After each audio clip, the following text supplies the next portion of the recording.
Live, this is 24-hour News 8. We start tonight with a big break in a 13-year-old murder. Now, police are telling us they will reopen as many as 10 other unsolved killings to see if they're related. The murders of prostitutes date back to the 1990s, and they've stymied investigators. But as 24-hour News 8's Ken Kolker reports, an advance in DNA technology allowed them to solve one of them. Ken's in studio control tonight. Yeah, Brian and Sue, Kent Metro cold case detectives say it was science that allowed them to solve this case. Investigators say John Slazinski, who was 66 years old at the time, is the man who killed a woman in an industrial area back in 2001. They say the victim, Julene Walker, was a prostitute working in Grand Rapids and that the suspect was a customer. They say he stabbed her to death in the 600 block of Chestnut Southwest.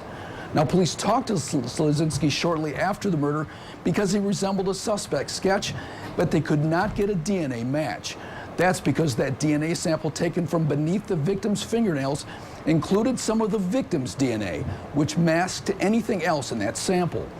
But investigators say an advancing technology allowed them to separate the victim's DNA from the sample, leaving only his. Now, based on the DNA and other evidence, prosecutors concluded that Slazinski most likely did the crime, but he died of cancer in 2004. Police say they will now reopen about 10 other unsolved prostitute murders in Grand Rapids dating back to the 1990s. We have similar murders that occurred in that same time frame, and so we are always open to the possibility that maybe he had some connection to those cases. So we're going to pull all those prostitute murders from back in the day and see if there's any DNA cases that are available for us to submit for evidence and do some comparisons between this man and those victims.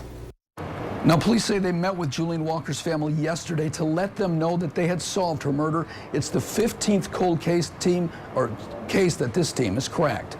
Live in studio control, Ken Kolker, 24-hour News 8.